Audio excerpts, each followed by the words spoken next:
The system is set up to keep kids in out-of-home care, and it's like not by accident that there are so very few coming home. More than 1 in 7 of those kids will be in out-of-home care by the time they're 13. It's not about personal or political agendas, this is about our kids, it's about our families, and getting them home.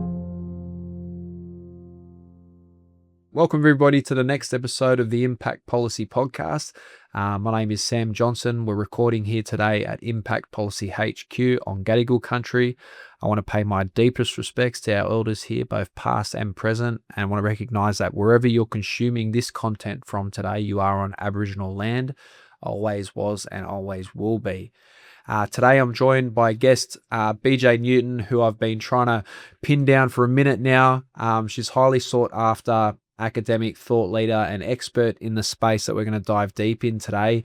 A space that's deeply personal to myself as a host here in this yarn, but also to the work that we really try and support and be across here at Impact Policy too. So to be able to have BJ here with us today, to understand her journey, but to also understand a little bit more about the world in which she's working, thinking, doing and driving is something that I know that is going to be so valuable for so many people listening along, policy professionals, practice experts, and our people across communities. Thank you so much for making the time. Happy to be here, thank you. Maybe we just kick off with, for those that don't know you, who you are, who's your mob, where you're from, and a little bit about what you do. Yep. So BJ Newton. Hi everyone. So I am Wiradjuri. My family come from Arambia Mission just outside of Cowra in central western New South Wales. So Pop was born and raised on the mission, and Dad was born and raised in Redfern, and I was born and raised just a little bit further south. So I am an associate professor at the Social Policy Research Centre at UNSW, and I have been leading the Bring Them Home, Keep Them Home research for about 5 years now. So very privileged and lucky to be working in that space alongside incredible partner organisations, Aboriginal partner organisations, ABSEC, Waminda, South Coast AMS and Illawarra Aboriginal Corporation, and then the amazing Paul Gray and Kylie Cripps are on that team as well. So that's sort of, what you've been diving deep into over the past 5 years. You talked about a bit about, who you are and where you're from. What about a bit more about yourself and how you got to where you are today? So I'm a mum. I've got 3 kids, 8, 12 and nearly 15. And I feel like the work that I do chose me. I didn't really choose the work. I started my social work degree at UNSW in 2000 and I finished school in 2002. So started doing a social work arts degree and found pretty early on that, there was a lot of issues in the system that didn't really resonate with the work that I wanted to do, didn't hold my values. And I was lucky enough to get an internship at the Social Policy Research Centre where I got an insight into the power of research and how it could really influence change. And then I decided to pursue my PhD, which was on looking at Aboriginal families' perspectives on child neglect. And so that was about reclaiming that, because it's such a damaging term, it is used to destroy our families. Absolutely. And then from there is when we started doing a deep dive, looking at, restoration and how we needed to focus more on that, because, there are so many kids that are trapped in care that shouldn't be in care. So it found you, hey? It found me. Yeah. I mean, who really wakes up in the morning and is like, I'm going to be a researcher? Yeah, yeah, absolutely. Yeah, so I mean that's an important point, I think. We do work in research too, and probably the same sort of experience. As blackfellas, we've never had much agency over research. We've often heard about, things about us and without us. So seeing ourselves in those places where we're a part of leading, and informing that work is probably a world that was very foreign for the both of us. What helped you find yourself in that sort of space? Was that SPRC journey, things about that sort of stuff really positive, or? Yeah, it was really positive. I think it was the work that I was doing at SPRC was, at the time, was like the evaluation of the Brighter Futures program, which was Mm, like the early intervention. So that kind of exposure to child protection research from when, I was quite young, and to be able to see it from the other side really kind of impacted how I wanted to be doing research, because it was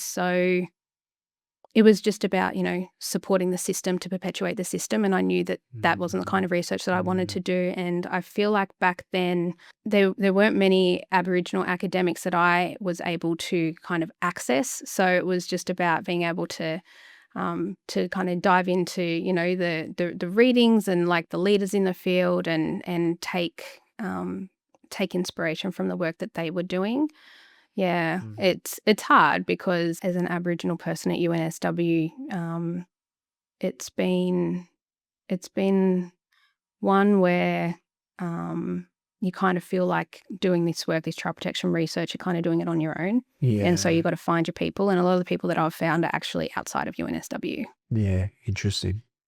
Yeah, it's an interesting role of, the university or institutions um, as part of that puzzle, right? Because Mm. much of our work is about really trying to um, unpack or dismantle or, shake those very systems that sort of manifest and reemerge in tertiary institutions as well. A lot Yeah. of the, And it's not something that you're taught, like yeah. when you go through your degree. I mean, even when I was going through my PhD, like it's the way I thought back then is so different to the way I Mm, think now. And that's because like I didn't have any strong like Aboriginal academic mentors to be able to support and guide me in that. And it's only, since the past 7 or so years where I've been able to really embed myself in community-based research in a way that um, feel like I've got the freedom to do that, that I have been able to really, push back and mm. challenge and think differently um, about what research can achieve. Yeah, absolutely. What was your PhD on? That was the one on child That was on neglect. the child neglect. Yeah. Yeah, Yeah, okay. so, and it was a great experience. That was embedded in an Aboriginal community in central Western New South Wales, and that was about understanding, what child neglect, how it's experienced, and the views of child neglect from the perspective of Aboriginal families that are caught up Mm, in the system. mm, And, what we found actually was that, Aboriginal families actually held themselves and each other to a much higher standard than, mm. than actually the professionals. So, Totally. yeah. Absolutely. Absolutely. Yeah. I mean, that stuff, really resonates personally. That was a big part of why my family went through the system was because of neglect, that was the decisions around removal and things like Mm. that. I wouldn't even, like, use that terminology now, and, like, that's Yeah. how different I think, like, that's how different I am now compared to, back then when I first started the PhD. I, was doing a guest lecture at UNSW the other day on child neglect, and I just sat there picking apart picking apart myself, picking apart child neglect theories, because it's all just structured around parent deficit and risk, and, Absolutely. that's not good to anyone. What it's doing is just, enabling that child removal rhetoric that, a family is struggling, so the solution must be to Mm. remove the kid, and I'm trying to move away from any sort of argument Yeah, for that. absolutely. We were out a couple of weeks ago doing some work with Aboriginal Affairs, and a part of that work was we're supporting them with the assessments of the infrastructure in the missions across the state. And so, we went into, you know, tens of, different houses across different communities. And we would be confronted with the infrastructure challenges of those houses in those communities. And much of the problems that existed in those structurally in those houses were as a result of that stock being handed back to Yeah. local Aboriginal land Yeah. councils with no funding Yeah. or resources to maintain them, and then families, having to live within them without the resources, to be able to deal with the significant upgrades that are necessary. And so we'd be in some communities where issues were happening where people couldn't, like houses would flood every time someone tried to use the bathroom because the waterproofing hadn't been Yeah. done properly. And that was an issue across a number of different houses. Yeah. Or another house that people couldn't use the laundry because the trees had been growing into the pipes. And because of that happening off the property, it was another agency's responsibility to deal with. So this Yeah. family hadn't been able to use a laundry for almost 2 years. Oh my God. And then I'm back here and I'm talking to Kyan and I'm saying like, bruh, this is how these systems set our families up to be vulnerable and targeted. And, they stereotype our families as trying to neglect our children and stuff, oh, these families sending their kids to school in dirty clothes. They don't know that like every time we use the bathroom, it floods or we can't, wash our clothes for the last 2 years. Yeah. Yeah. And then you look at that from the perspective like a child protection report and they would tick like inadequate housing as if that is the fault of the family. Absolutely. And so, shifting the whole lens around how we understand that sort of stuff, I think people listening, BJ's work really like makes it clear around what the lived experience, the reality is for our people, and then how the system structurally is set up to assess risk that, further like demonizes our communities as unsafe or unable to care for our kids. Yeah. For their own benefit and gain. Yeah. Because really it's all about, keeping kids once they're removed, keeping them in the system. Like people talk about, restoration being the number one priority once kids are removed. But, where's the evidence of that? We've got evidence for the exact opposite of that, especially with the direction that the New South Wales government is going now with their new reforms. Before we dive deep into that, and just coming off the back of, a lot of this work will explore a lot of the research and other work that you've been driving, but for people listening, for other blackfellas in community that are listening, what are your thoughts around research and around like thinking about yourself as a researcher? I often hear our people say that they don't see themselves in those worlds because they don't have PhDs or maybe they haven't been to university. Yeah. But what are your thoughts or experiences around the opportunities for the research and evaluation world and where our people sit in there as an opportunity for careers, for pathways to add value and have impact? Like the university's institution is so privileged and so colonial and white that, it's part of the colonial agenda. So, we're expected to think that, we couldn't possibly, function in those, behind those walls. But the truth is that the best researchers are people that are embedded and based in community. I see research as advocacy. If you're doing research for the sake of doing research, then who's benefiting from that? So I think it's really important that honouring the Indigenous research principles is like front and centre. Like I don't see the point of doing the work if it's not going to be of benefit and if it's not going to change things for Aboriginal communities. I mean, that's me. Like I'd be doing something else as a social worker. And I love that. And I think that's a really important point for people listening around that framing of research as advocacy.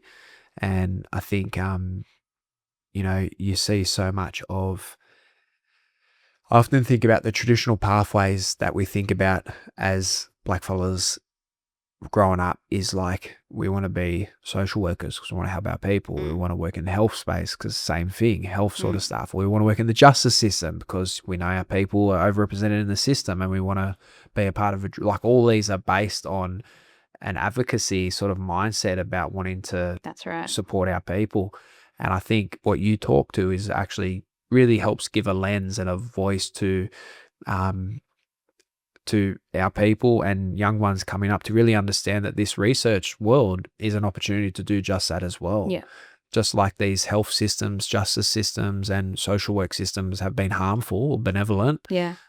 for to our people for so long, so too has research. Yeah, absolutely. Yeah. And it's also about like not making assumptions about, like what you're going to find in your research or how it's going to evolve or emerge.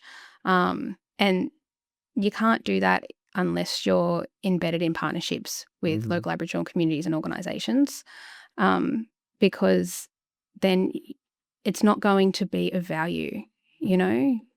I think that's really key. If you're doing research and you think that you know all the answers, then then you don't, and you're Mm. probably doing the wrong thing. Absolutely, absolutely. So let's start to take a bit of a dive then into some of your more recent work and what that sort of work looks like. Um, we've got the Know Your Rights stuff. You want to start there, or would you like to start with the bringing them home, keeping them home work? Well, Know Your Rights is probably like where we've ended up, Yep. which we never expected, and Yeah, it's okay. one of those prime examples of when you're doing research and you don't know where it's going to go. So I think the beginning of the story is the Bring Them Home, Keep Them Home research, which focuses on understanding restoration, so reunification, restoration from out-of-home care for Aboriginal kids. What do the successful pathways look like? What are the barriers? What are the challenges? I was really naive when we started doing this research, because it was like, I'm going to build evidence about, how the families that against all odds got their kids back, how did they do that? And while that's an element of it, what really came out of it was that the system is set up to keep kids in out-of-home care, and it's like not by accident that there are so many kids in out-of-home care and so very few coming home. It's not because, the parent hasn't ticked enough boxes on, the parenting program box, or, that they haven't done everything that their caseworker has told them to do. It's because the system will do everything it can to keep those kids in out-of-home care, even though they say they're not. So, shout out to the amazing partner organisations on this, which is ABSEC, Waminda, South Coast AMS, and Illawarra Aboriginal Corporation. So that was funded through the Australian Research Council. We've still got about 6 months left. It finishes up in September. Okay. So it was a 4-year project, but we extended it for an extra year so that we could, do all the Know Your Rights stuff. And that was part of the plan at the beginning, so that we had enough time. So it's a pretty big project. There's like a few different, elements to it. But so we've got a community-based site in the Illawarra Shoalhaven where we spoke to 22 Aboriginal family members, so 17 mums, 3 dads, and 2 adult children, about their experiences of, restoration, living in out-of-home care, trying to, get their kids back from out-of-home care. And then we also spoke to a bunch of service providers, practitioners, people part of the children's courts, solicitors, that sort of thing, people working in ACOs, a lot of DCJ workers. So that was kind of our like community-based sites, and we had a series of community forums. And that's part of me being an Aboriginal researcher. And, I feel like I'm kind of warming up now, because this is such a kind of, it's really odd for me, Sam, because I do the interviewing as a researcher. So, but I'm kind of getting into it now. So part of what we do is community forums in our research, and that's something I've been doing since my PhD, and that is a way that I support the building of the evidence from the community. And so we had 3 community forums. The first one was about, this is the research. What are the main things that we need to ask about? What are the things that we need to know in terms of restoration, local service context, cultural protocols, that sort of thing. And then after, we did the interviews, we went back like a year or so later. And when I say we went back, we were like there the whole time, but we came back together in a community forum. And these were led by our partner organisations. So they, they guided, who comes, what do we talk about, what's the agenda going to be, great. that sort of thing. And so at the second one, it was like, this is what we're finding, we presented some case studies, like how does that resonate with you and what you're seeing on the ground, and, and how can we start to advocate? And we also started having those conversations about, well, what do we want impact to look like from this research? How is, how is this research going to make the highest benefit to what you're doing and to your communities and your families? And so then, we did some more work on analysis and findings. Meanwhile, the ARC started to happen, which we'll talk about. And Know Your Rights started to happen as well, which we'll talk about. But then we came back for our third community forum where, we said, okay, this is everything we found. We did like a series of different, presentations, talked about, what does this mean for you? And then we talked about, okay, we've got 12 months left of the research. Obviously, we extended it again, but how are we going to make the best of this time? What do you want us to do? And so we had that community-based site, but then we also wanted to understand what does restoration and, kind of the struggles for restoration look like around the state. So we held a series of online practitioner forums with Aboriginal service providers and people working in the out-of-home care space in different regions, but online because it was COVID times and it was all about, how can we COVID-proof this? Yep. And that was excellent. So at the end of the day, we spoke to more than 250 people for Bring Them Home, Keep Them Home. The other part of it is we had this big population-level linked data piece as well, where we work with our amazing team of epidemiologists led by Kathleen Folster at UNSW, where we've looked at the experiences of every Aboriginal child who's been born in New South Wales from 2004 right up to, I think the latest round of data is like 2020 or 2021. And the things that we have found from that have just been astounding. And it's also changes the way you look at data. So we hear things like, at the 30th of June, there were, 22,000 Aboriginal kids in out-of-home care. So that's kind of like a system view, and it tells the system, how much funding and, who's doing what and, how many kids are currently in the system. But when we look at it from like a lifetime view, what we can see is we follow a child from birth all the way up. And from a child who's been born up to 13 years of age, we know that more than 1 in 7 of those kids will be in out-of-home care by the time they're 13. That's horrendous. Yeah, so when you say it that wild. way, you're like, oh my God. And what we also found was that 1 in 10 of those children will be subject to a risk of significant harm report by the time they're born. And what does that tell you? 10. It tells you that by the time our kids are born, their mums are being surveilled and targeted by the system rather than that support. Absolutely. Because it all starts there, like in that prenatal period. So anyway, so that's the big kind of different components of the Bring Them Home, Keep Them Home research. And then about a year in, Waminda said to us, our families are just getting hammered by DCJ in these meetings. They don't know their rights. We need to be doing something about this. Yes. And so that's where the thought for Know Your Rights came from. And we'd been working intensively on it ever since for the last 4 years. And that was released as a website about a bit less than a month ago now. And then we've got the Aboriginal Authority for Restoring Children stuff as well. So the whole point of doing this research is to ensure that you have impact initiatives that are needed and wanted and emerge from community. And then we've got the next phase of the next 5 years of the research, which is funded under National Health and Medical Research Council, which is starting now. I'm just writing ethics for that now. So really excited for that one because that one focuses on systems abuse and Aboriginal resistance in child protection. Yeah, wow.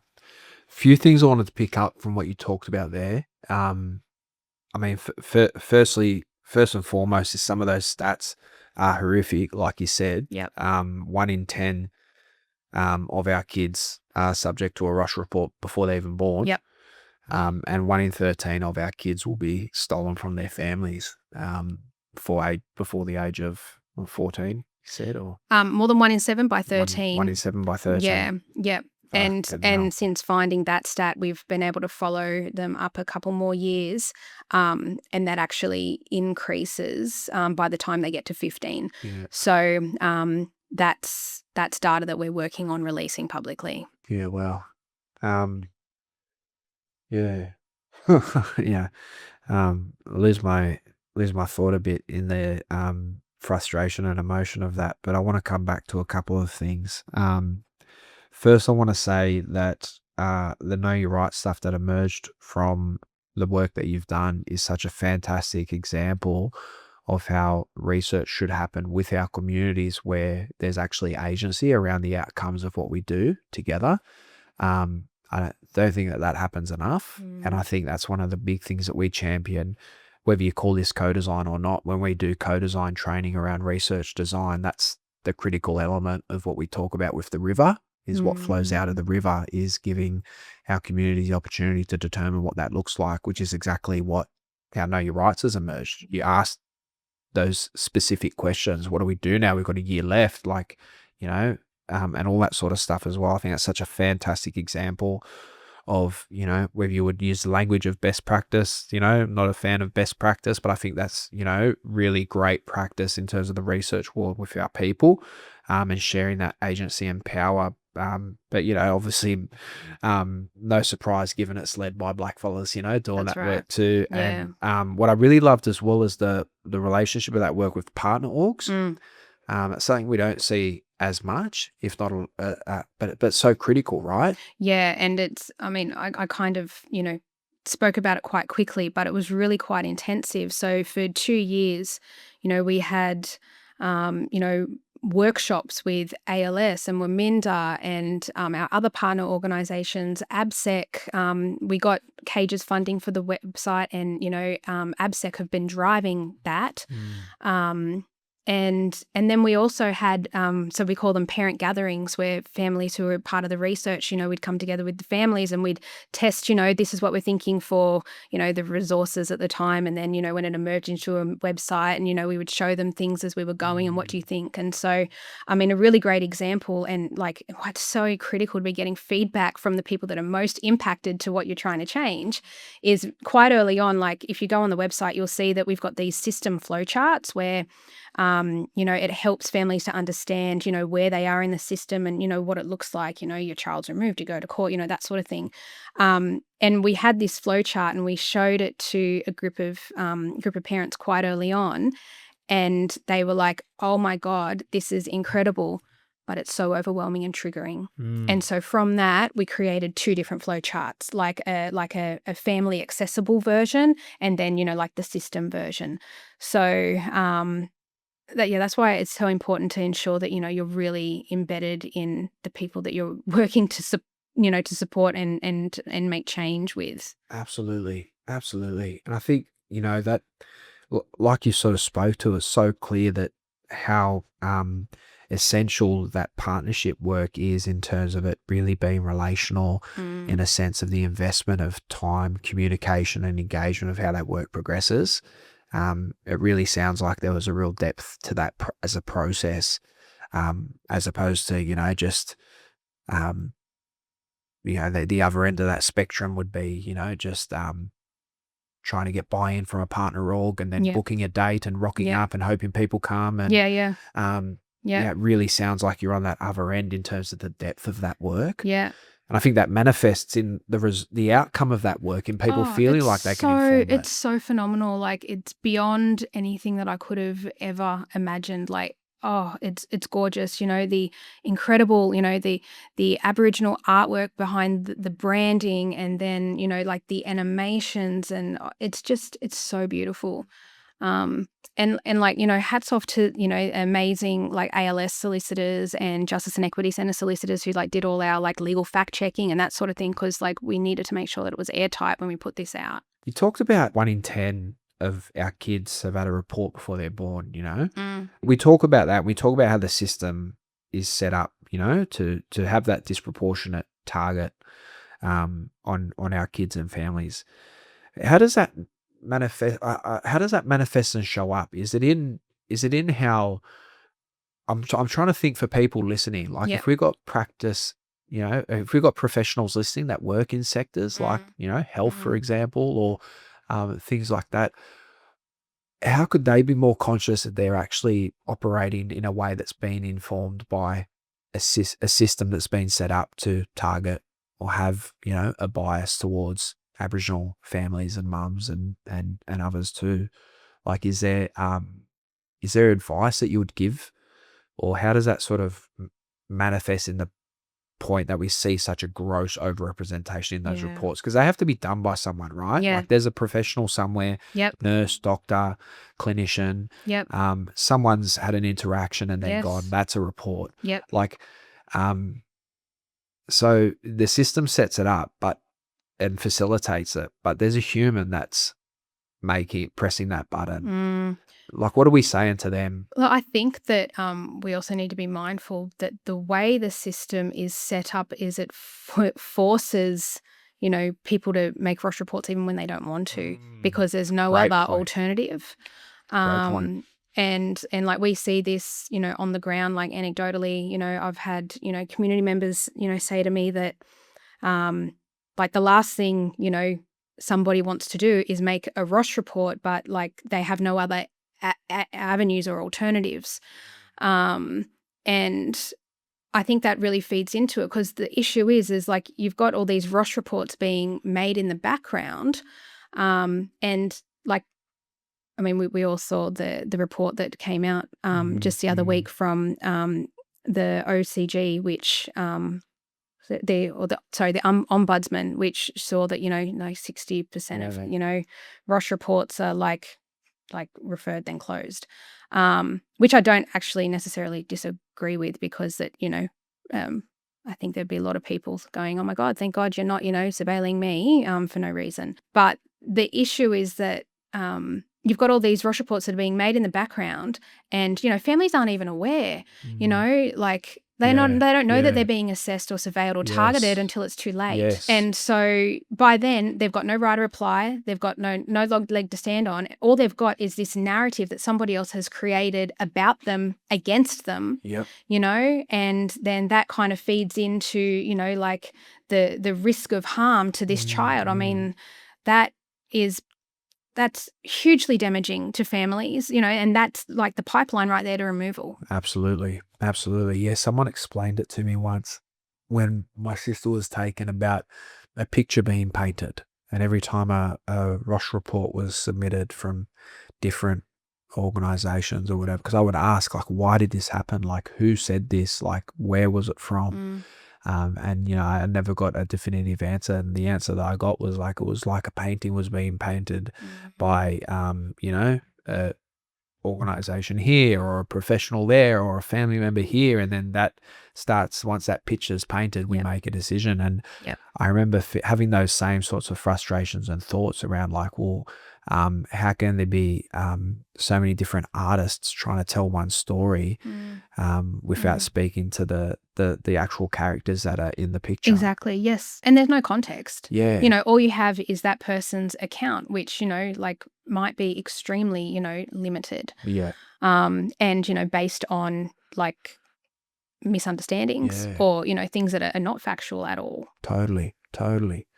Yeah, my dad always says, like, if we never lived on the block, like, your sister never would have been stolen. Like, he's like, and he would get so angry with, 6 months before she was taken, he was homeless and he went in begging for help at docks in Newtown at the time, now where a Portos is. And they're no longer there anymore. But I remember going into the office with him, and he was homeless and he was begging for help, and he was crying. And like, my father never cries. You could count it on a hand, the amount of times I'd seen him that upset. And they put him in a room and they gave him a phone book and said, like, we can't help you. There's nothing we can do, but like, here's a phone book and some crisis numbers you can call. And we went into this room, and I'm there with him, and I wasn't living at home anymore. I was in out of home care as well, but I still loved my family. I had a great relationship with them. I just couldn't be there anymore. And I'm there with him and my sister, who's 6 maybe.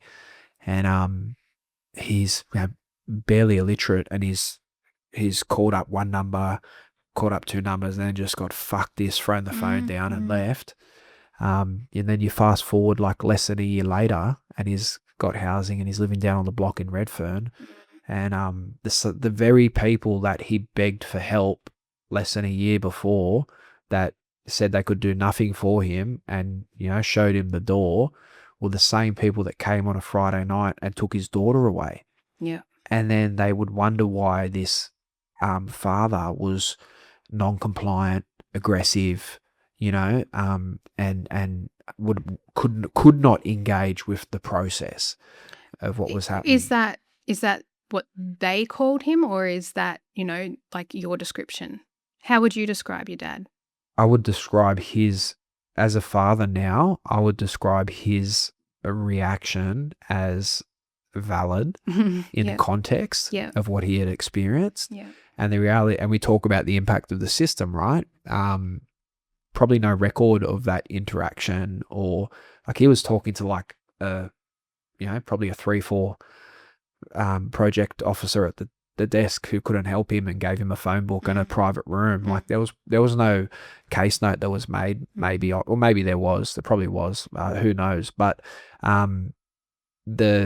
for whatever reason, the context was never connected in terms of why a parent, like he was just stereotyped from the get-go of reinforcing why this kid might not be safe in this environment, because this father is aggressive, abusive, even though she wasn't removed because of physical or emotional abuse, and all these sorts. I could see him making things so much worse for himself at that age, at the age of 17. I could tell, like, I'm just like, why can't you just play the game and go along with what you got to go along with? But now as a father, I completely understand, like, if that had happened, if I'd begged for help and someone said no, and then turned up with the police on a Friday night and took my kids, like, I would snap, I would go crazy. But is it snapping? Yeah. Is it? Yeah. No. Is it protecting your family? Yeah.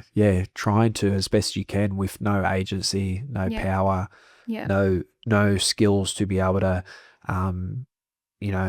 regulate those emotions enough to be able to communicate in those environments and systems that they're forced to operate within. No ability to or agency to communicate. No cultural support around the impact of the trauma of having to go through that process when you've lived it yourself. I just seen it play out in real time, and sadly I watched them get treated so poorly by the system, and I watched them set themselves up to fail because of how they would be baited by the system and how they would respond to those interactions, that then ultimately meant that when my sister was made a ward of the state, like, their visitation rights were like the most minimal that you had. It was like the mandated, like, 4 visits per year is the minimum, and that's what they got. And their daughter was removed for neglect. And it was, the system had put them in that position, and it was just so hard. I feel like I had the ability to, even at that young age, to understand that, like, you're making things worse in this space. But that's why the know your rights stuff is actually really, really critical. Yes. What my father needed, my mother lived with significant mental health problems. What she needed was a therapeutic intervention around her mental health. That's what she needed, long before my sister's removal. But what they really could have benefited from was something like know your rights and an advocate or some sort of a translator or support person to navigate that process. They did the whole thing by themselves. There was no one ever, the constant, pro bono solicitors that would pop in, pop out, depending on, what hearing they were going to over a period of years. There was no preparation or support around engaging with the system and the process. Yeah. Or like knowing your rights to hold the system accountable and to challenge the system. Totally. Like that's one of the key things that Know Your Rights does.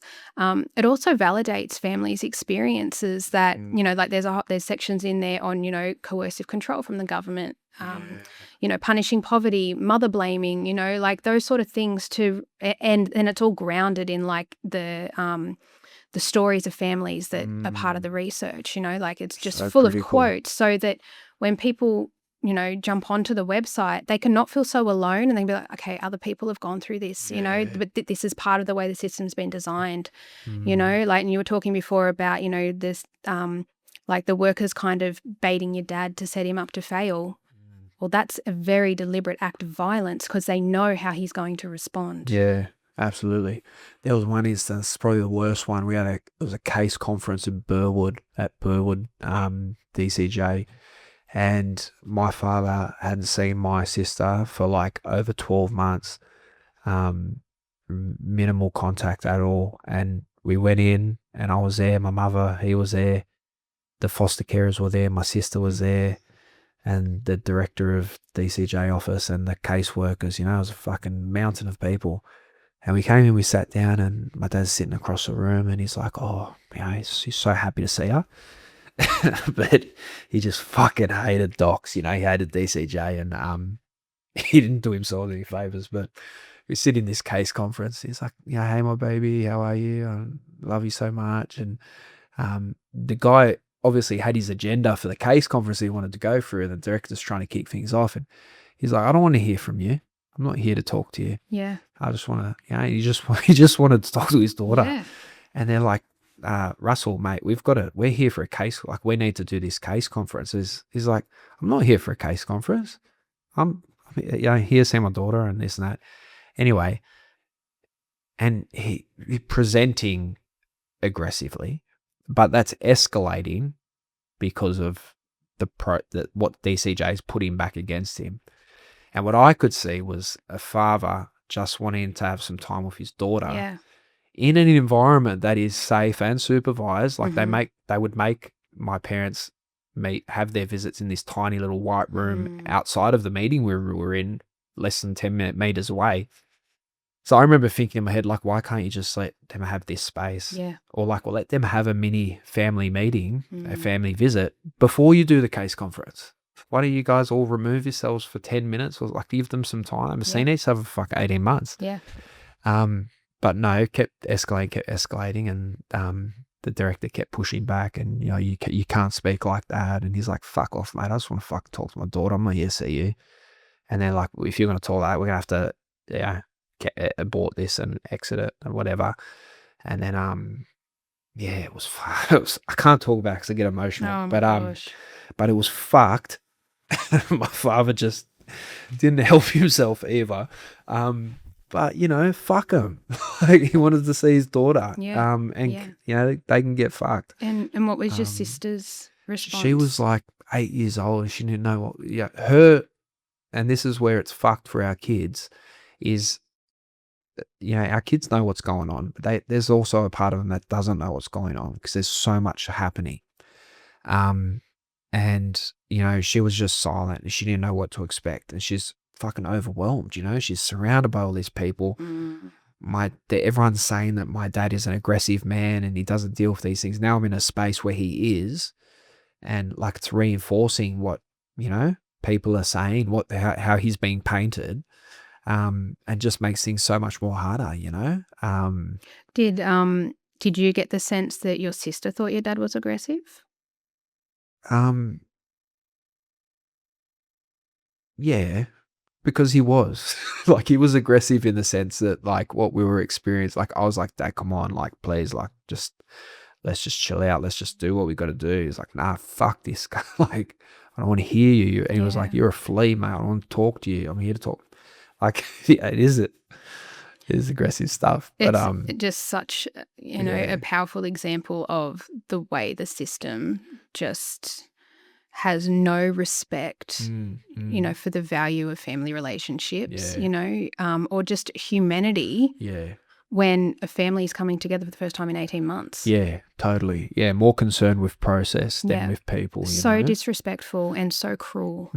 Yeah, it was. But when I think about the Know Your Right stuff in the context of how valuable resources are like that, I reflect on experiences like that, and I think, like, what would have been really powerful for my father is if he had some sort of access to resources, although that might not have been the best for him because he's not very literate, but like, even some sort of a mentor or, support worker or someone who could just be like, bread, I know you hate these people. This is what the process is going to look like. Someone that could have at least prepped him a bit and been like, maybe he didn't even know he was walking into a case conference. Like, I don't actually know that in hindsight. So that's part of the context, right? That's part of the Did he feel context. Yeah, ambushed? totally. Yeah. Totally. So, Yeah. like, even just some sort of a support from someone independent of the system to translate that stuff for him it could have been game-changing stuff. Yeah, I mean, we're talking about 18 months here. So, like, what sort of work could have been done over that 18 months? Yeah, absolutely. One of the things, like some of the things that we've got in the website is,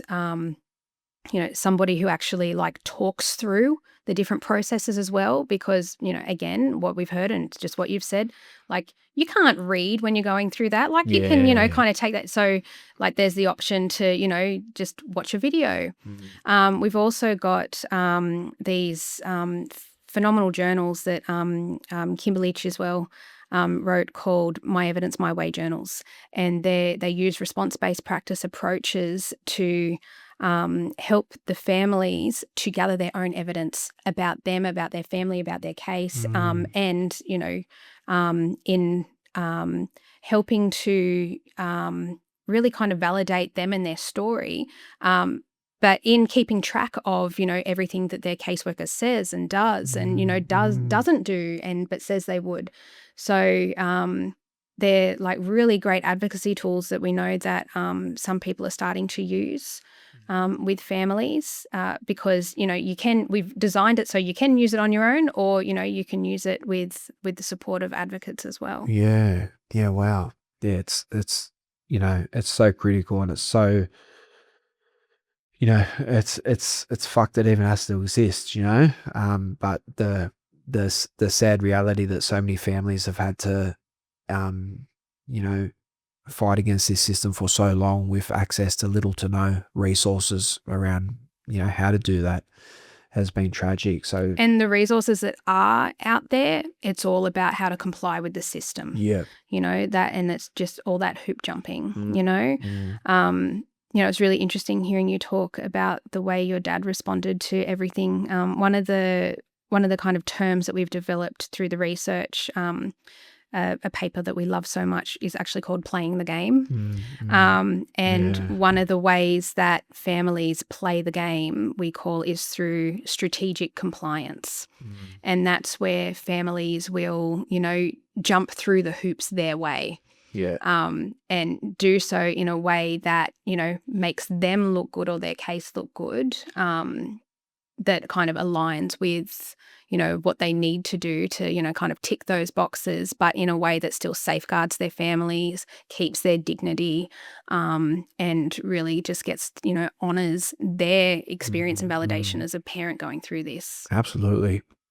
And talk about, you'd know as well as anyone as well, a lot of people talk about some of the frustrations with kids getting removed is like the caseworkers go through so many caseworkers. Yes, yeah. And then often the stereotype of like most caseworkers are like, 24 years old, got out, straight out of uni, no life experience. Yeah, no kids. Yeah. No kids.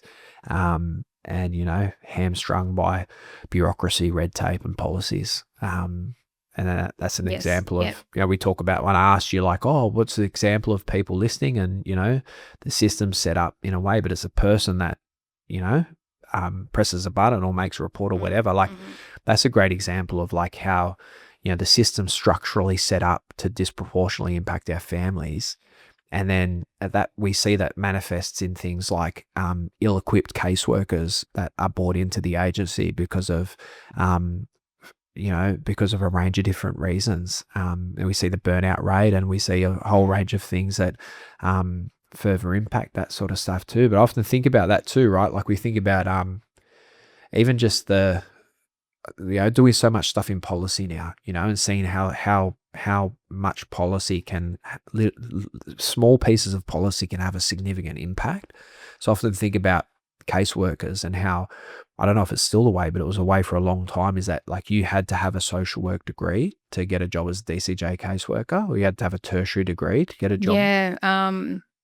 Yeah, I think it was education, social work, or psychology, unless you were an Aboriginal in an Aboriginal identified role. Yep. So then you think about, like, I think about some of the best social workers, caseworkers that I've worked with in the community sector, never went to uni, never going to go to uni. But could never even get a foot in the door because of a loophole like that. When we know that the those degrees do not teach you how to be a caseworker.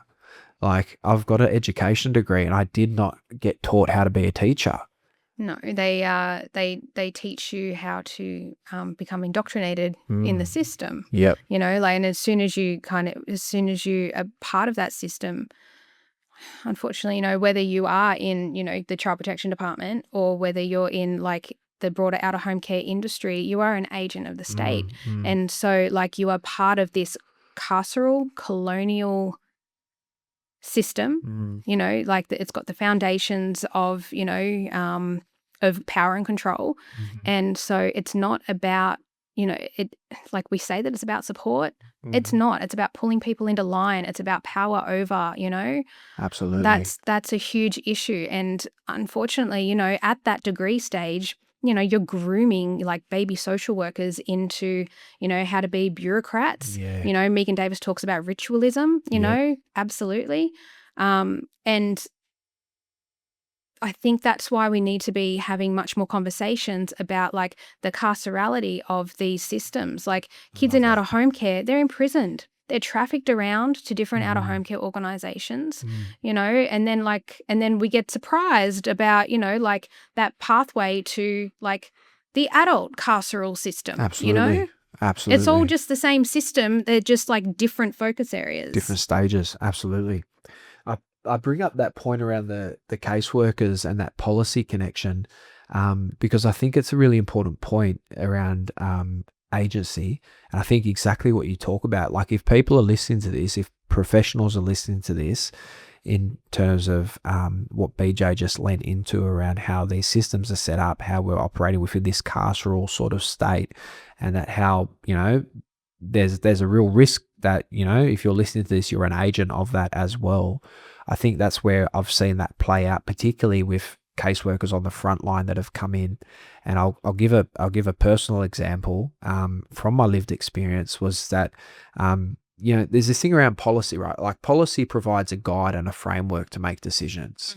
It's not a law. Like a lot of people think about, like they think about policy as law. They see it and they go, oh, I can't go against the policy. But policies are designed to give us a framework to make decisions and operate within, but great policy gives us the opportunity to look at that guide and to be able to make decisions with regards to the context that we're operating within.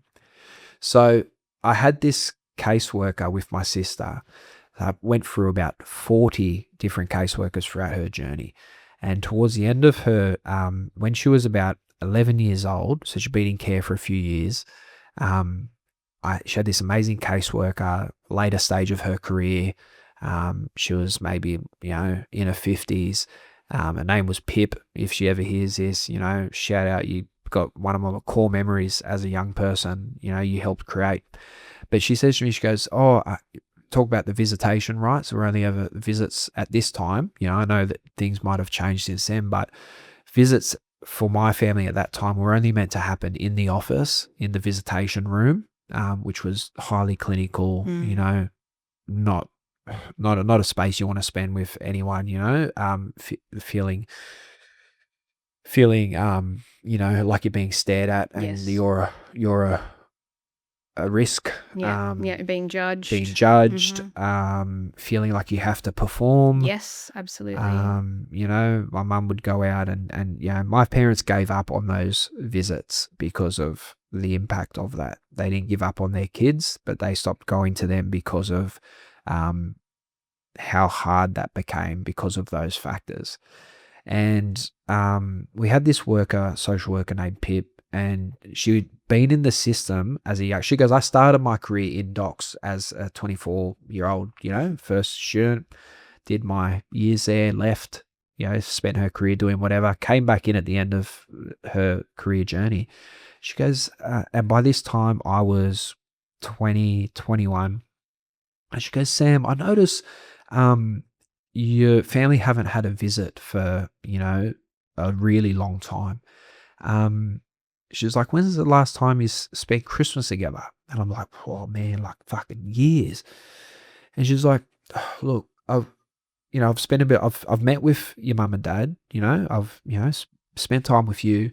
She's like, um, I don't think there'd be any issue with us organising a visit for Christmas Day. I'm like, fucking what? My sister's been in care for 4 years. No one's ever had this conversation with me. Like, who's this person? And she goes, "Well, why don't we organise it? I'll speak to the foster carers and that." My sister was lucky. She didn't get trafficked around. She had the same carers since she was removed. I, I, I recognise that's a very, very rare instance, but she was very lucky in that instance. She'll speak to carers, see if they're on board and whatever. And so we went to Burwood Park. She organised it. She goes, go to Burwood Park. I'll speak to your parents. You speak to them. Organise it how you want. We'll bring Mel down. And she's like, I'll just go sit under a fucking tree and read for a couple of hours, whatever. Fuck. It was like such a great example of like how professionals have agency over how they make decisions. Absolutely. And how they don't have to be handcuffed by bureaucracy and policy, and that they have the ability to use their own sense and their own, rationality, and of course assess risk, but also assess strength, and also make decisions that are informed, not just based on what you might be reading on a piece of paper. And it will always stay with me forever, because it just reinforces much of what we do now around how we build strong policy, but also how we build strong people to work and live within those and make decisions alongside them too. Yeah, there's a really fantastic book by Jessica Price, who is so it's an American context, and she talks about how you need to move from agent of the state to advocate to activist.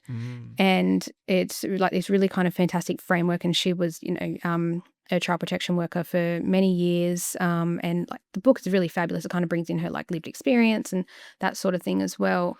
But it just speaks to like what you're saying, like, yes, workers do have agency, and absolutely, like there is ways to be, to show strategic compliance within the system for sure. I love that. So I think for anyone listening who's working in the sector now, who's has worked in the sector in the past, it's probably an opportunity listening to BJ and me have this yarn. Think about where you sit on that spectrum. Are you somebody who sees yourself as an advocate?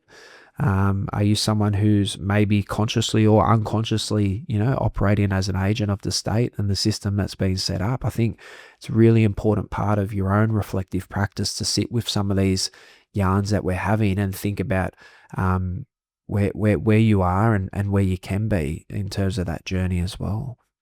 So moving into the journey with ARC, I first heard about ARC when pre the word ARC, when the minister first came in and we had that what would you call it? It was the Aboriginal Child and Family Wellbeing Forum. I was engaged alongside another amazing professional, Nellie Pollard Wharton, and we both delivered some breakout workshops as part of that forum. And a big part of that work was about some immediate actions in the immediate to short term that could be achieved, some medium things to progress towards, and then the sort of blue sky, sort of thing, which is really burn the whole thing down and fucking start again. Reality. And I want to preface that yarn with, that is the only piece of work I have ever done for DCJ that is connected to child wellbeing, child protection, and all that sort of stuff. So we are by no means at Impact experts in this space or actively doing work in this space. And maybe we didn't do a good job because we were never invited back to no, but there was never any follow up. Yeah. That was all there was. Yeah. But I will say the the climate has changed a lot since then. So that was back in August 2023, and there was a lot of appetite from the government to work with Aboriginal community organisations and leaders. And so there was 100 Aboriginal leaders from across the state invited that day for those 2 days. And we were all so generous and excited and Absolutely. and just keen to, get right in. So, you doing, those that breakout room and facilitating that, it was awesome. Like, it was a really great couple of days, and we all had like this kind of, hope and expectation that, things were only going to get better from there, because the minister made all the right noises and she said all the right things. She recognised that the system needed a complete overhaul for Aboriginal children and families. It needed to be led by Aboriginal communities and organisations. I will also say a little thing about over those 2 days that I was invited to give a presentation on the Bring Them Home, Keep Them Home. That's right. Work, particularly the quantitative work, so the stats that I talked about before. Just to give people a little bit of an insight about, the way, colonial systems kind of work is, so I was invited as a guest at that forum, but at the same time, I got a call from DCJ and they said, we'd really like to present your data at the forum. Do you mind? Do you give us permission to present your research at the forum? And I'm like, no, I'm going to be there. Thank you. I'll present my own research. So it was from me kind of intercepting that I was actually the only Aboriginal academic presenting on community-based and Aboriginal-led research at that 2-day forum. Yeah. Yeah, that was my first time hearing about your research and work, and I still draw on my learnings from that, particularly around the amount of kids that are removed across the state because of neglect. And I think it was, I think for all of us there, it's critical to be able to have our people at the front leading that and sharing that knowledge across the sector. But yeah, like you said, the what did you say? The appetite for change has shifted? Completely. And it's a different climate that it was now. So back then, the language and the terminology was, we're going to transform the system and we're going to do it all together. Yep. Now it's all about stabilizing the system. And we've seen just in the new reform agenda that's just been released in the last couple of weeks, like how different things look now than they did a few years ago. But it was at that forum where we met that I first. It wasn't the first time. So from the Bring Them Home, Keep Them Home research, it was really quite clear that when we're talking about restoration, we're talking about, 2 different groups of kids. We're talking about kids who have recently been removed and they're like on interim orders. They have a caseworker, like there's a lot kind of going on. People are like still kind of surveilling and know what's going on with their family. Yep. Those families are, grieving and in a point of crisis because their kids have just been removed.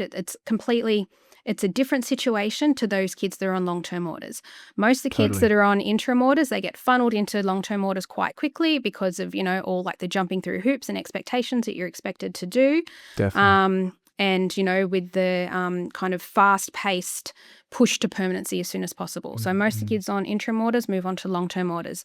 When we're talking about kids on long-term orders, it's quite a different story. So often their caseworkers, aren't really paying attention to what's going on with those children in out-of-home care, but also with their parents. They don't know that the parents have already, gone and had other kids who haven't been removed, or, like the concerns that led to the removal no longer, exist because, they do have stable housing and a job and, whatever else. They're not with, the partner that was the perpetrator of violence, that sort of thing. So nobody's paying attention to what's going on. So there are so many kids that are in the system that can go home but aren't, because nobody's doing that, nobody's supporting that. And that goes back to know your rights too, because parents actually, a lot of them don't know that they can apply for, in New South Wales, they call it a Section 90, so that they can apply for restoration after final orders has been handed down. Yeah, wow. So part of that, like we went to the our Aboriginal advisory panel, and we said, we need to do something here, like we need like a restoration task force or something. Now, totally the wrong language, but it was about cultivating urgency and action so that we could do something and make government listen, because they'd listen to those sort of speak buzzwords. their language. 100%, exactly. 100%. So from there, the Aboriginal advisory panel of the research was like, yep, absolutely, let's push this, let's advocate when we get the opportunity. Then I first spoke about it publicly at the ABSEC conference in June of 2023. Then at the second community forum, we put it to the community forum, and we did some workshopping around, what it could look like and, what particular models could be. And then at the same time, that was around the time that I was invited to speak at the Ministers' Forum. The Ministers' Forum, I only had permission to talk on the quantitative stuff. So was I happy to, send those slides through, but then I cheekily took the opportunity with the support and permission from community to then advocate for a Aboriginal community-led restoration initiative, like a task force, wrong terminology. And so from there, it kind of took off. The secretary loved that idea. He became our champion. The minister committed to it as like her second of the 9 commitments of how she was going to transform the system to stand up an Aboriginal community-led restoration task force. And that it was renamed the Aboriginal Authority for Restoring Children, or the ARC. So we intensively spent the next 2.5 years, so between August, September 2023 to the end of last year, working intensively with DCJ, with across the sector, with different ACOs, with ALS and ABSEC, to build like this model and this idea of, okay, what could this look like? How can we do it? Like, we had it all planned out and mapped. We even did like economic, cost benefit analysis. We were promised things that we probably shouldn't have been promised about, how we were going to establish and implement this statewide Aboriginal-led restoration task force that was going to be, based within ACOs. At one point, me and Kimberly were seconded to DCJ, and we had access to their case files. Wow. And, so that we could start to build the practice framework and test the model. And that's big. It was incredibly successful. Yeah. But at the same time, the priorities of the government started to shift, and so this move from transforming the system to stabilizing the system started to come, more prominent. And so the kind of the promises and like this idea around the ARC and how it could look started to deplete. And, at the very beginning, we had this idea of, this grand plan to restore the more than 5,000 Aboriginal kids from out-of-home care, and we had it like it's staged and mapped out, and we were so excited. But then it was, oh, well, we can't, the funding won't, you're not going to get that much funding, and, you're not going to get that much funding. And then, oh, well, then, maybe we'll just give you a little bit and, we can start testing the model. So they were just kind of stripping it back. In our first meeting, they wanted to take it internal. It was, maybe you can start as a DCJ initiative and then we can roll it out and it can be community-led later. And we were like, absolutely not. I want to shout out to the Justice and Equity Centre because they really supported us, so much in terms of, like understanding like the legal parameters of our proposal and what we could and couldn't do. And Sam, the last 2.5 years, it's just been like completely through the ringer. Like the empty promises, the gaslighting, the illusion of progress that really wasn't there. And it's really sad because like front and center of my mind is the experiences of families and those kids who can come home but nothing's happening for them. And so we were told in October last year that that DCJ were not going to be supporting this, and they were withdrawing all support for it. What was the rationale?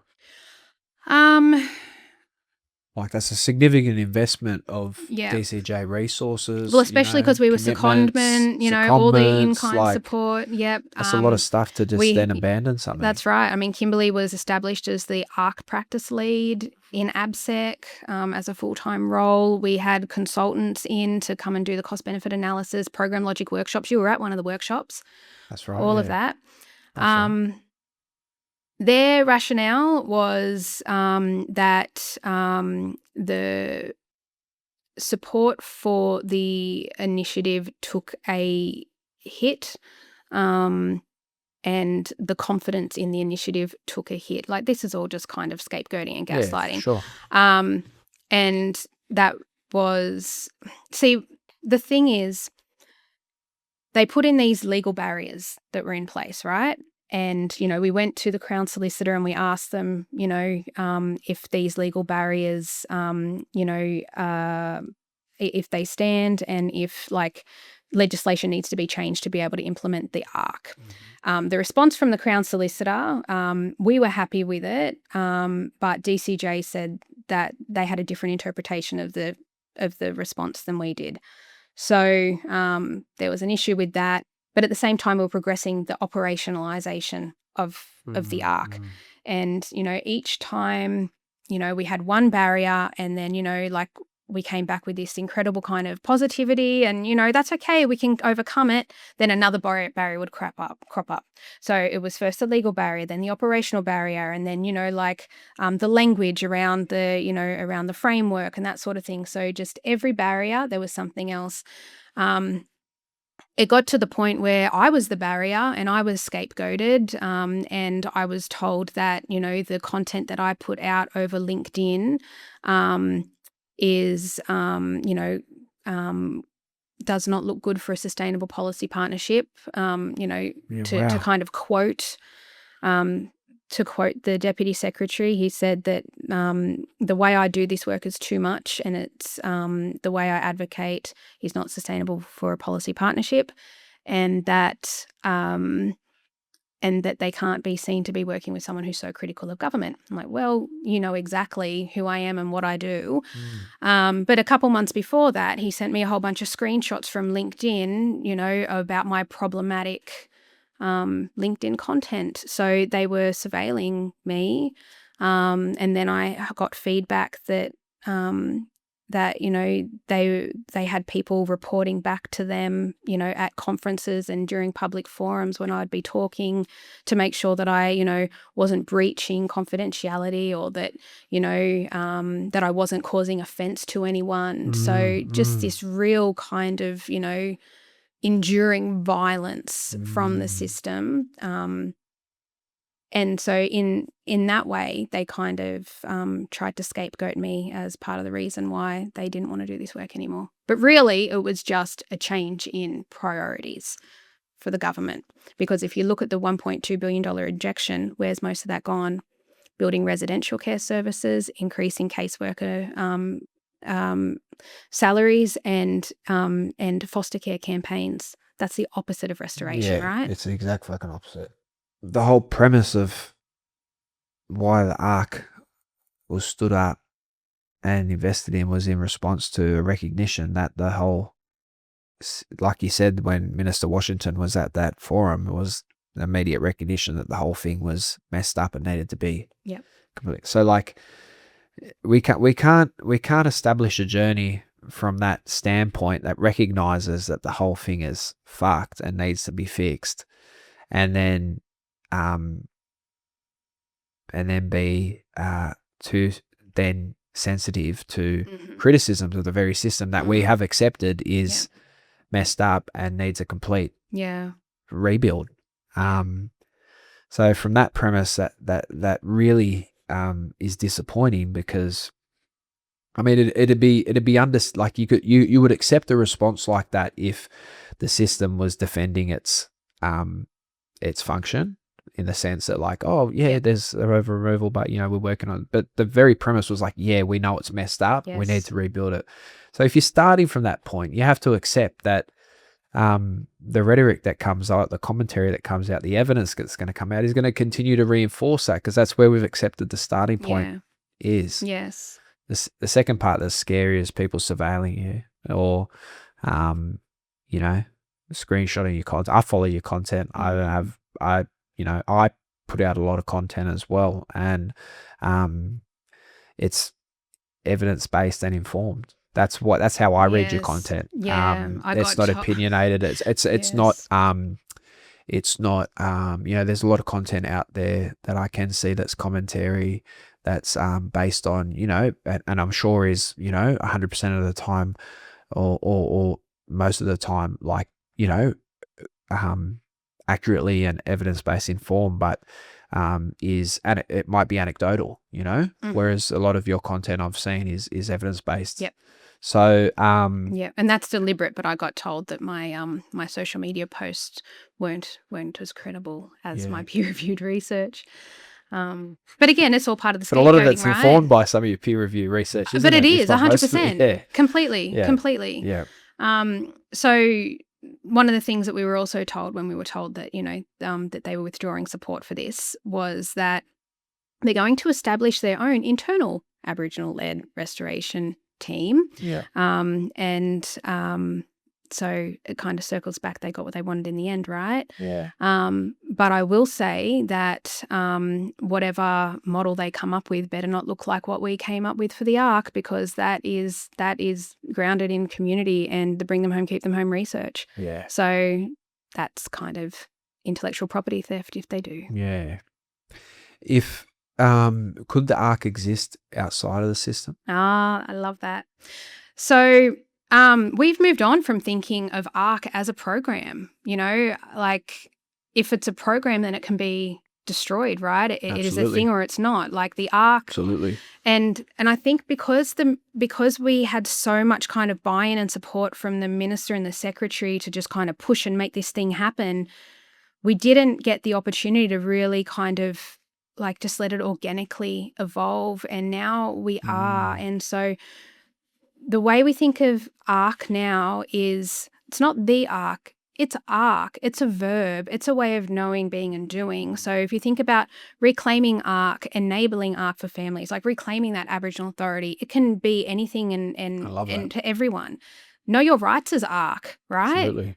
Because it's putting that Aboriginal Authority back to families and communities. Totally. Like a single caseworker who is advocating for a family, that's enabling that family's ARC. So, and we're also looking at things like, like restoration communities of practice and, all that sort of stuff. So like ARC is a whole lot of different things. It's like part of an emergent strategy. Absolutely. Yeah, I think, it's in a lot of ways as disappointing as that journey has been with the system. Part of me loves it so much more because of me too. Me too. I just doesn't take away from like all that time and energy and effort that could have been put into like other avenues. Absolutely. Yeah.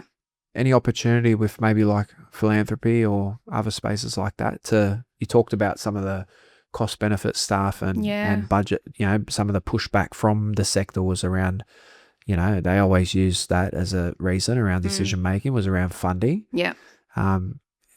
Any opportunity for philanthropy to play a role in this world?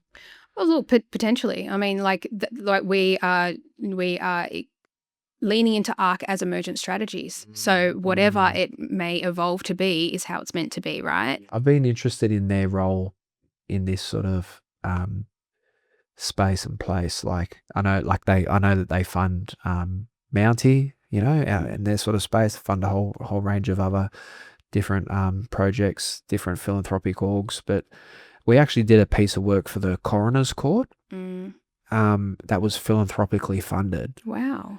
And so amazing Aboriginal staff and the state coroner, O'Sullivan, who were really championing this way of, trying to decolonize the coronial inquest experience.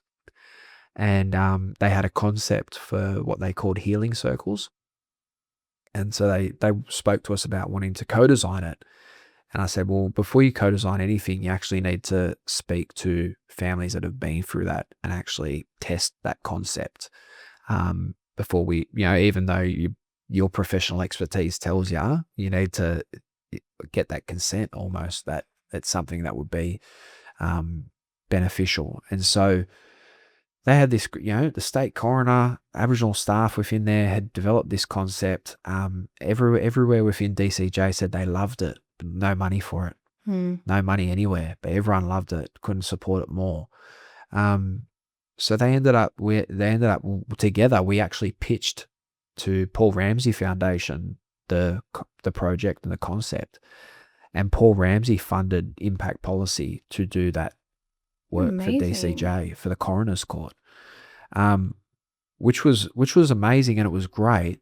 But there was also a friction for me that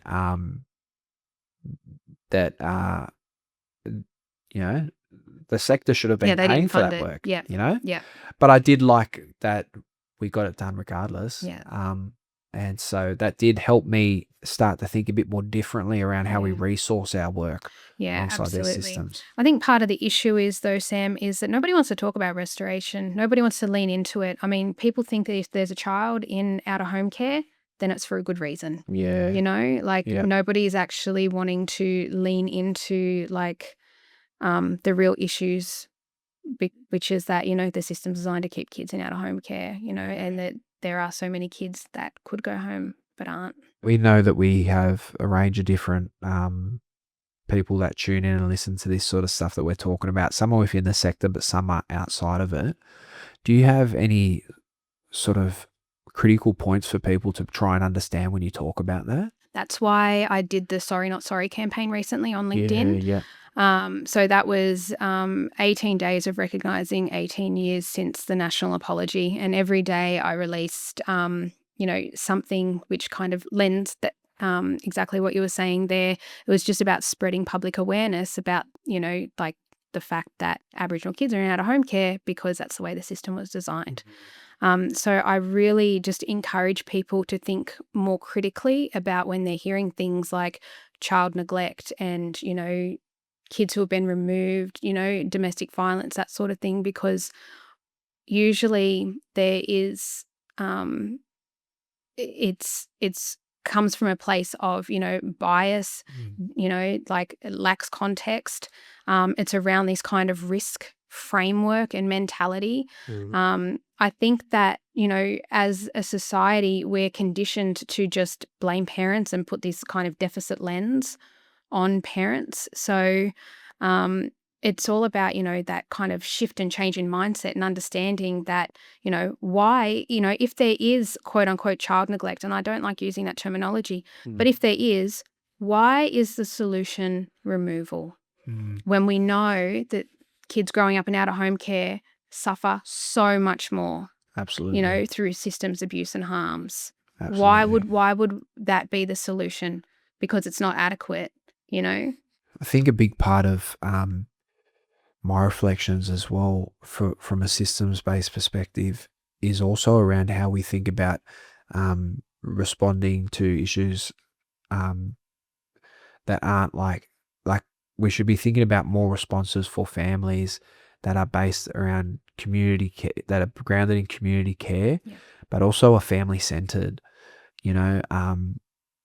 Like these systems designed, Department of Communities and Justice, there's no way that we can't reimagine how, if there are, interactions with the system should be the last absolute ever point. But instead it's the first. Yeah, instead it's the first. You need that referral pathway. Absolutely. And, when we are thinking about how we're responding, we should be thinking about it outside of just the child, but thinking about the family as a whole. Exactly. Like if my sister, when she was stolen, if there was a family-centered, trauma-informed, healing lens to what that family was experiencing, that story would have looked so much more different potentially.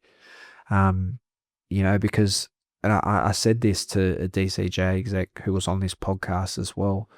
I said, like you're like my father was a kid who never got like he's a kid of the system who's now living out that same interaction as an adult. So there's other issues within the family. You can't just look at like a child in isolation of the family and community unit. Yep. Like we have to design responses that address that, or we're going to keep harming and separating our families from community and culture. Like I've seen it so many times in our communities, where like kids that needed a therapeutic healing intervention in their community and never received that, and that manifests and plays out in what's happening as parents with their children now. But then their children are ripped away and taken away, and those issues that were still there for them as children are still manifesting as adults,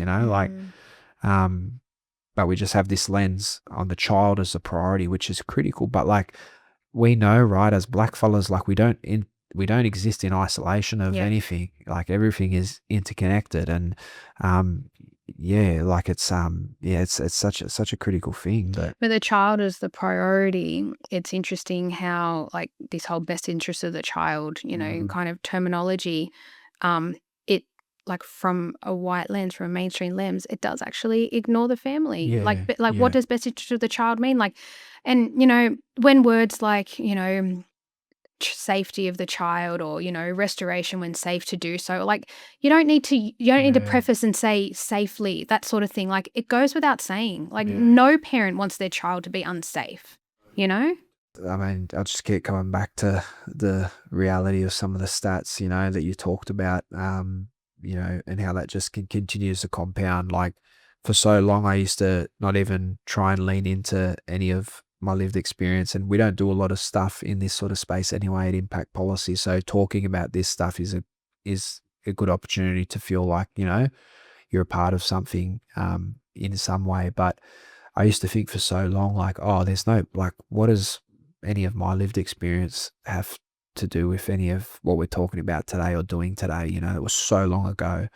And I think it was a big part of even hearing you talk at that forum actually like was like fucking a flashing light of like, fuck, this is actually like just as relevant as ever. And hearing some of the qualitative stuff and going like, fuck, like that's like, I can resonate with that story, or the content that you share when you share quotes of those qualitative interviews. I'm like, sometimes I have to like say, like for me personally, like sometimes I do get a bit triggered, because I'm like, it takes me back to like, fuck, I remember that feeling. Yes. And so it reminds me now, like, I'm 38 now, and it's been 20 years, over 20 years since my sister was awarded a state. And so, but those stories are just as relevant as now as they've ever been. And if not, they're getting worse, which is what's even more scary as well. Yeah. And which also shows that, in those 20 years, how many reform cycles have we had where, like, the next minister comes in and tries to fix the broken system or whatever, and it doesn't work, and the experiences are still the same, which really just shows, about like the class and the colonial underpinnings of the system. So your reforms aren't going to work. Absolutely. Like the experiences are still the same 2 decades ago to now, And I think you said it, and a number of people said it at that forum when people were talking about like, recommendations or priorities or whatever. So people are just like, just implement the fucking recommendations from these reports that have been done time and time again. Like they're there. The work has been done for you to understand where to go to from here. But for whatever reason, we need leaders within those systems to be strong enough to stand up against the structures that continue to perpetuate that violence. Yeah, and unfortunately, they've just completely axed, the only Aboriginal designated team that we had in the system. So the Teo? That's sad. That's really sad. It's really horrendous because you have some amazing people that are in there trying to, challenge the system from within it, and now they've got nothing. Yeah, I think that's an important thread for people listening to, right? Because you know, me, you, many others, we there are so many professionals, what is it, agents of the state Mm. that are harmful, that hold up these systems and perpetuate that harm consciously or unconsciously. Mm. And we fight back and speak back against that so much. But there are so many, like you said, solid people within those spaces that are constantly working within, really challenging environments and doing their best to be agents of change. What do you say to those sorts of people, that, they've been dissolved in teams Yeah. that are championing work, or maybe they're caseworkers on the front line, or Mm. somewhere, maybe they're isolated, feeling like they're fucking up against a brick Yeah. wall day after day. Like, Yeah. what do you say to people like that? Yeah, I know, right? Well, I mean, I would say that, you're not alone. We're here for you. Um, yeah, it's you've got like one of the hardest jobs ever, and it's okay if there are days where you feel like you just can't keep going because look at what you're up against, Mm. you know? Yeah, absolutely. And I think it's important to, like reinforce that, like, like we do see you, like Yeah. we know there are people like yourself that are there that, Mm. might not be getting the recognition, not recognition is a wrong word, but, might be doing this stuff unnoticed, Yeah. Yeah. And don't feel supported. and don't feel supported. And just know, I think you said something a while back in our yarn, which was about finding your community and how you Mm. found your community outside of the university Mm. in this work. And I think Mm. that's a really important point for professionals listening too, that Yes. are feeling isolated, alone, Yeah. that there are people like BJ and many others that are championing this sort of work and this Mm. ways of working, and that, they're out there. So seek them out, Yeah. because that'll be what sustains you, for the Yeah. long term. I talk about in one of my papers, I call it No Child Left Behind. And it's this kind of framework that I've developed to, kind of support the liberation of Aboriginal children from child protection systems, or families from child abduction systems. And and I kind of developed it partly as like a self-care tool when all this stuff with the ARC was going pear-shaped. And so like in kind of on one pillar, you've got, education and research, and like ensuring that, it's community led, that, it's supporting the needs and the priorities of the community, that you're building the evidence to be able to fight and change systems.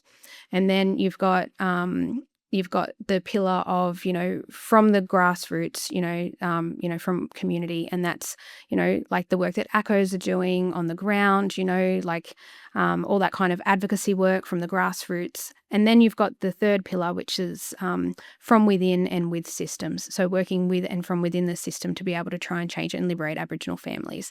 And that's about, ensuring that, that you are doing the strategic compliance work, that you are, influencing from the inside to be able to bolster, community controlled organisations, that sort of thing. But the reason I bring it up is because it is so easy to just can feel completely deflated and lost and hopeless in the work that we're doing, that like I needed this framework to know that the ARC wasn't the only thing. What kept me going was Know Your Rights, for example, and, and the people that I connect with, every day, that, okay, ARC wasn't working, like I was being stalled or gaslighted or whatever.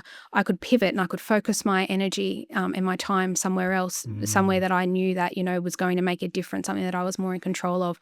And so if you think about it from the perspective of these pillars, and part of the education and research is also about like building up like the literacy of like the next generation of, social workers and change makers and that sort of thing, that, this is like our toolkit or our arsenal to be able to, fight against the system and to help to liberate families. I think that's so valuable. I think people hearing that will take away so much. In the context, I think, with a big yarn, and I think this has been so valuable, and hopefully it's the first of many, as we continue on this journey and art goes to where it's going, and all that sort of stuff too. But you talk just leaning back to that, talking about a lot of the content you share, the knowledge, how it's grounded in a lot of data and knowledge that's come out of your research. Um, some of the frictions about how you felt like that's been, surveilled and different stuff like that. Coming towards the end, I'd really like, feel like I want to be able to, hopefully this podcast has done something towards giving you a bit of a voice around the journey in this sort of space and the impact of some of that work and where we need to go to from here. But I'd really love to just give you a minute for any sort of final messages to senior leadership, decision makers, people that are wanting to maybe try and champion this space within these systems, but maybe they haven't known how to lean into it or where to go to do that the best way. But I think it's just a real space. I just want to see if there's any messages that you want to have for, you know, senior leaders, decision makers, and yeah, what we really sort of, I don't know, need to do going from here. Yeah. Big question.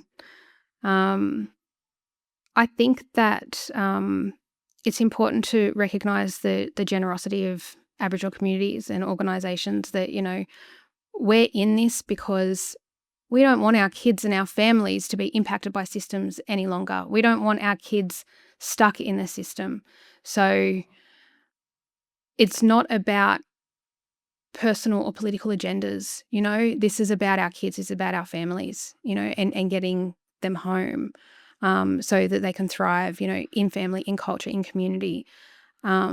Everybody has a role to play. Everybody needs to be able to support this work. It's important to look internally at yourself, at your organization, at the work that you do, and know that the work that you do perpetuates the system. It profits off the suffering of Aboriginal children and families. Like the industry has been propped up in a way because systems can only exist with the support of the context around them. So I think that if we just put our energy into, restoring those children and families, then, there's more than enough work for everybody to go around.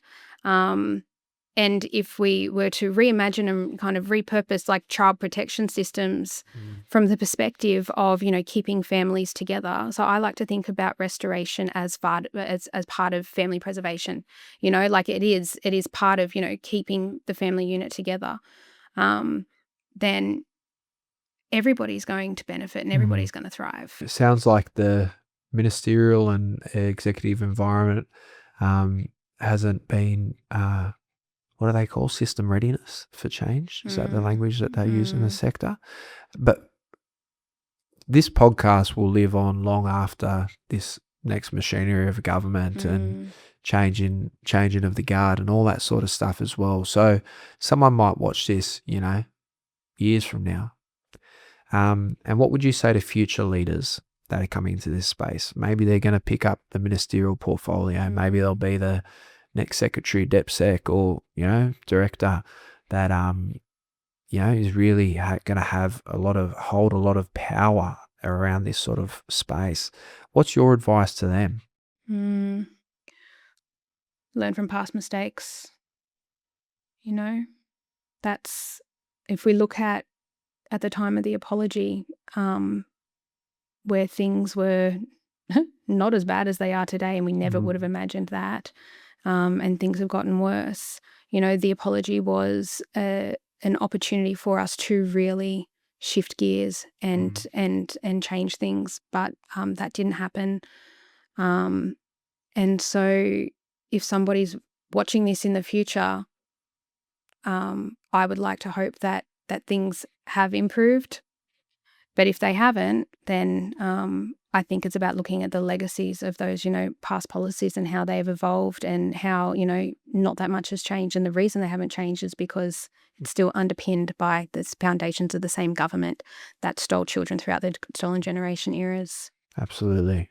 I think that's well said. And I think it's a opportunity for future leaders to know that the stolen generation, never really ended. It simply evolved, here, and the data reinforces and supports that reality on the impact of our kids and families. And so we talk about the legacy of past policies, but if you're in the future and you're watching this now as a leader, as an executive, as a minister, then what stronger legacy could you leave than being part of dismantling that legacy that lives on in real time today?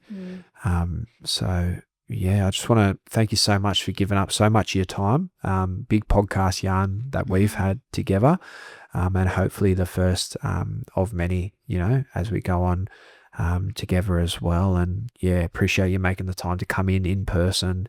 I know how much you got on the plate and on the burner, and it just means a lot to be able to share this space. And I appreciate everything you're doing. And Thank you for having me. And I really love and appreciate all the work that you're doing too. So very happy to be here. Appreciate it. Thank you, Mob. Cheers.